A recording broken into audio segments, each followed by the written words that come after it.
Today I want to talk about the controversial topic that is TJ Dillashaw, something I've never really expressed my opinion about before. Following TJ testing positive for EPO, there are a lot of people who thought he should just have his contract ripped up and terminated on the spot there. Losing in a super fight against Henry Cejudo in 32 seconds, a record finish in a flyweight title fight, a record that will likely stand the test of time, is the ultimate karma for using performance-enhancing drugs. He then went on to receive a 2-year suspension from the sport and voluntarily gave up his titles, of which he would have been stripped anyway. When I look at those 3 punishments, if you like, at face value, it seems like a good restoration of justice. But when I think about it further, it doesn't sit right. One of the reasons that I land at that conclusion is that I don't believe all performance-enhancing drugs are created equal, as I'm sure you agree. Some people believe that cheating is cheating regardless of the scale, but TJ's use of EPO is specifically unethical. There is a reason MMA is such a fast-growing sport, as it's a comparison of raw technique, game plan, and athleticism. 2 men stand across from each other, stripped of everything besides some gloves, some shorts, and a mouthguard. A true test of, if we're locked in a cage together, who's coming out? USADA's brief description of the drug is as follows. The synthetic hormone is used to stimulate the body's production of red blood cells. It increases oxygen transport and aerobic power in the body.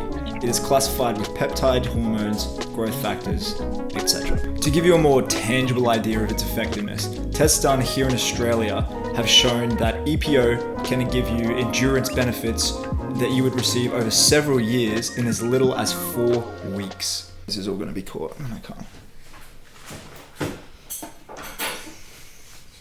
If TJ tried to cut to flyweight, the cut was grueling and he openly talked about the difficulty to get to that point, it would have been one thing. Him to consistently drive the narrative that he could easily drop those 10 pounds making flyweight just adds to TJ's lies.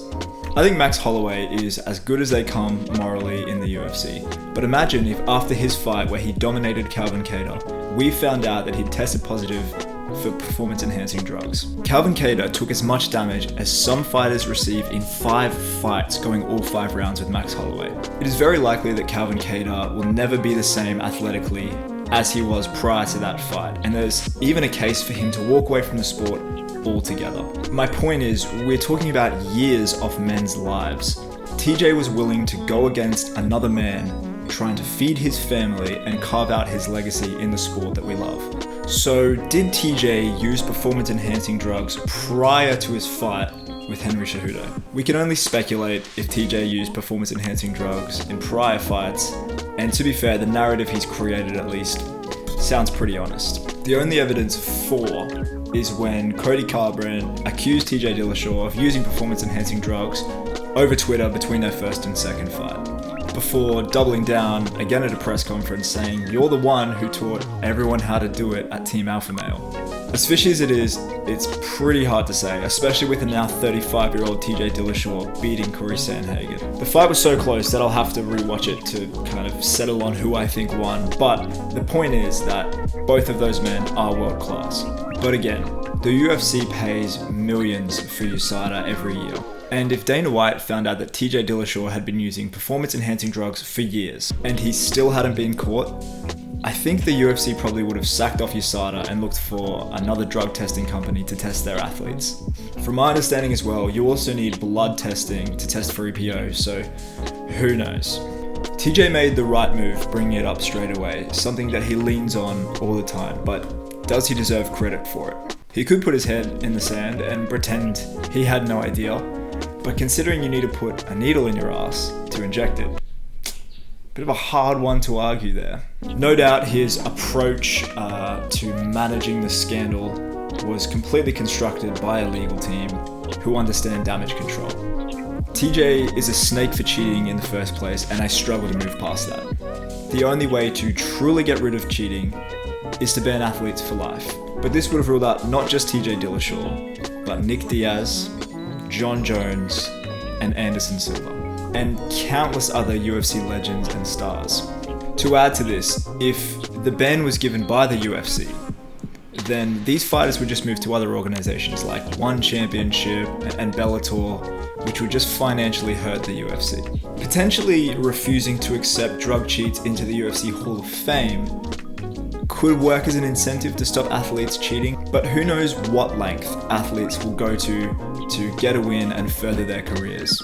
Do you have any ideas? Because I, for one, draw short. So TJ said he only did it because the cut to 125 was so grueling that he didn't have the energy to train, etc. Which I think we all tend to believe. He looked so drawn out at weigh-ins, but did make weight and the fight would go ahead.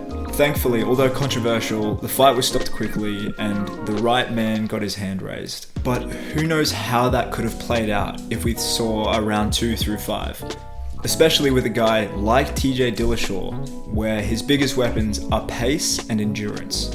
After this weekend's fight, Petr Yan took to Twitter saying, "Respect to the warrior TJ Dillashaw. Beating you has always been my goal." So between Yan's comments, the UFC's big promotional push of TJ's comeback story, and his win over TJ Dillashaw, who was the #1 contender, his next fight will likely be for the UFC title. What do you think of TJ? Do you think that TJ's use of EPO was the worst drug cheating scandal in the sport? Let me know down below. Thanks for watching. Peace. I decided to take something I knew I wasn't allowed to take. It's called Procrit. It is a anemia medication that would, help me not only make the weight but be myself.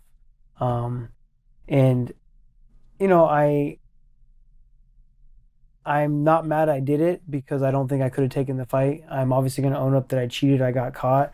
And it's a rough one, man. It's hard not to hate yourself a little bit,